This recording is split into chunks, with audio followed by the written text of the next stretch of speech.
Deputy CM గారు పవన్ కళ్యాణ్ గారు మాట్లాడతారు.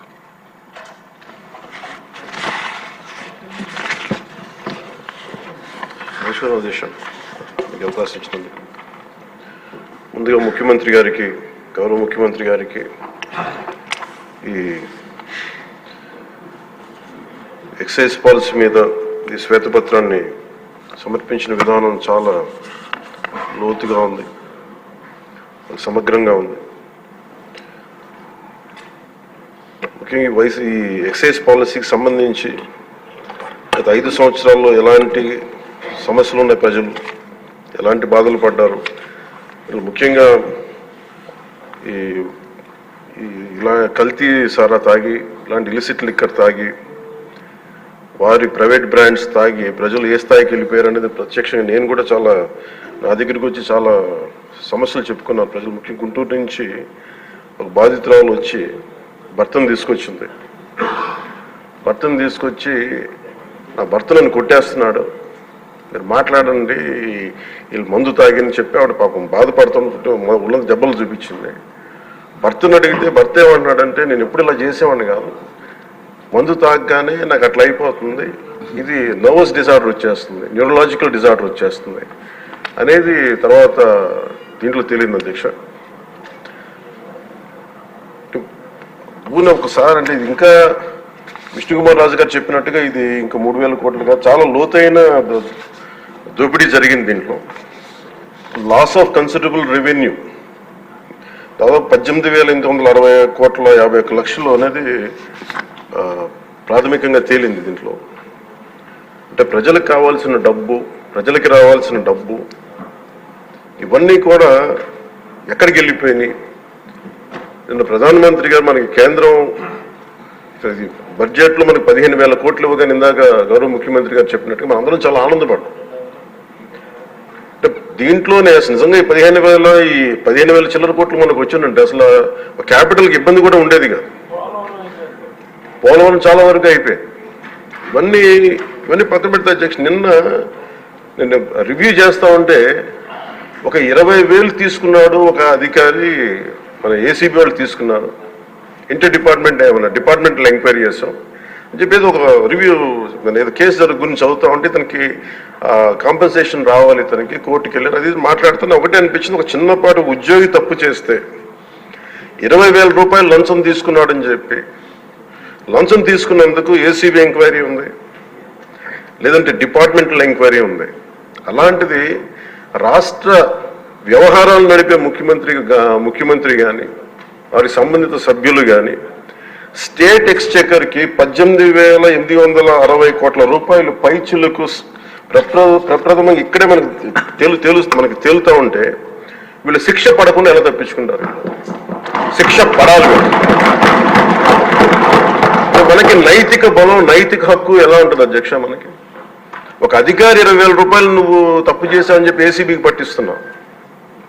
వీళ్ళేమో దారుణంగా 18,000 కోట్లు అటు ప్రజల్ని కనీసం వాళ్ళ క్వాలిటీలు మన లిక్కర్ మనకి తాగాలని చెప్పి ఎవరిని మనం కూర్చోబెట్టి మనం పెంపొందించట్లా. ఓకే, ఒక వ్యసనం అనుకోండి, దానికి ఏదైనా పేరు పెట్టుకోండి. ముఖ్యంగా మనకి మద్యపాన నిషేధం అనేది చాలా చాలా కష్టమైన విషయం, ముఖ్యంగా ఆంధ్రప్రదేశ్. ఒకవైపు యానాం, ఇంకోవైపు మనకి మధ్యప్రదేశ్, ఇంకోవైపు చూస్తే మనకి తెలంగాణ, ఒరిస్సా, తమిళనాడు, కర్ణాటక, ఇన్ని బార్డర్స్ని షేర్ చేసుకొని మద్యపాన నిషేధం అనేది ఇప్పుడు చాలా కష్టసాధ్యమైన విషయం. గతంలో కూడా చేశారు, సాధించలేకపోయాం. ఇప్పుడు రెగ్యులేట్ చేయాల్సిన అవసరం ఉంది. ఇందాక గౌరవ సభ్యులు బుచ్చయ్య చౌదరి గారు చెప్పినట్టుగా ఒకటి స్టేట్ ఎక్స్చెకర్కి లాస్ జరిగింది, ప్రజలకి ఆరోగ్యానికి హాని జరిగింది. దాంతోపాటు అసలు ఈ వ్యసనాన్ని తగ్గించే పరిధిలో కూడా కొంత ఉన్నారు, కొంత బడ్జెట్ కేటాయించాలి. ముఖ్యంగా డీ అడిక్షన్ సెంటర్స్ కానీ వీటితో పాటు కేటాయించాలి. అది కూడా సూచన బుచ్చి చౌదరి గారు చెప్పిన సూచన కూడా మనం పరిగణలో తీసుకోవాలి అధ్యక్ష. ఎందుకంటే రేపొద్దు దీంట్లో మనమే కనుక 18,20 ఎంత ఇది 18,000 కోట్లు ప్రస్తుతానికి వస్తే దాంట్లో కనీసం ఒక సర్టెన్ శాతం, ఒక 10% అంటాం, ఎంత పర్సెంటేజ్ ఆ పెద్దలందరూ కూర్చొని, విఘ్నులందరూ కూర్చొని దాంట్లో కొంత డీ అడిక్షన్కి దాన్ని ఖర్చు పెట్టాలి అధ్యక్ష. కేవలం దాన్ని ఆదాయంగా చూడకుండా అట్లీస్ట్ ఒక 10% డీ అడిక్షన్గా దాన్ని డీ అడిక్షన్ సెంటర్స్ ఖర్చు పెట్టాలి. కానీ అన్నిటికంటే కూడా ఈ రోజున మన గౌరవ ముఖ్యమంత్రి గారు చెప్పింది, వీళ్ళని ఎలా ఇన్వెస్టిగేషన్ అంటే అలిగేషన్స్, దీంతో ఎండ్ అయింది ఈ ప్రజెంటేషన్. ఇదే కనుక ఈ రోజున మనకి క్లాప్ మిత్రాస్కి ఈ రోజు డబ్బులు లేక వారికి అలాగే పంచాయతీ బోర్డులో దాదాపు 9 నెలల నుంచి మనకి జీతభత్యాలు లేక ఒక 59 మంది నలిగిపోతా ఉన్నారు. అలాగే ఫీజు రీఎంబర్స్మెంట్ లేక విద్యార్థులు నలిగిపోతా ఉన్నారు. స్టేట్ ఎక్స్చెకర్లో డబ్బులు లేవు. కానీ అందరూ ఇన్ని కోట్లాది మంది జీవితాలతో ఆడుకుని వీళ్ళ చేతుల్లో మటుకు ఇన్ని వేల కోట్లు దాదాపు విష్ణుకుమార్ రాజు గారు చెప్పినట్టు 30,000 కోట్లు వెళ్ళిపోయాయి. 18,000 కోట్లు ముందస్తుగా తెలుస్తుంది కానీ ఇంకా లోతుగా చూస్తే అది చాలా పెద్ద ఇది స్కామ్, ఇది దోపిడీ. వీటిని కనుక మనం వదిలేస్తే తప్పు చేసిన వాళ్ళని గత ప్రభుత్వం సంబంధించిన ఇది ఇట్స్ నాట్ అబౌట్ వెండట పగా ప్రతీకారం కాదు, కానీ వీళ్ళని స్వేచ్ఛగా కనుక వదిలేస్తే వాళ్ళ అదృష్టవశాత్తు ఈరోజు వాళ్ళకి లేరు. వాళ్ళు కనుక ఉండుంటే వాళ్ళకి నిజంగా వాళ్ళకి సమాధానం చెప్పాల్సిన పరిస్థితి ఉండేది. తప్పించుకొని పారిపోయారు వాళ్ళు ఈరోజు, తప్పించుకొని పారిపోయారు వాళ్ళు. We have to make them accountable అధ్యక్ష. వాళ్ళు we have to bring them into accountability. They have to be penalised.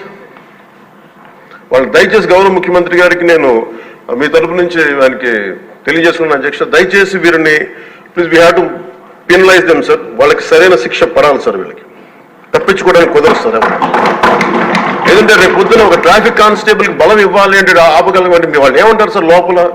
నేను చిన్నపాటి కానిస్టేబుల్ అయితే నాకేమనిపిస్తుంది, మీరు పెద్దోళ్ళు అయితే వదిలేస్తారు, మమ్మల్ని అయితే పట్టుకుంటారంటారు sir.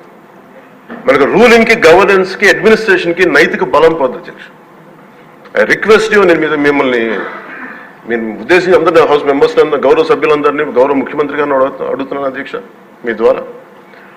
They have to be punished and they have to be penalised whoever they are. ఇది వెండెట్ట పగ ప్రతీకారాలతో కాదు, కానీ we promised that we will bring back accountability. We promised we were going to give a clean and clear governance. We have to live up to it. Thank you. ముఖ్యమంత్రి గారు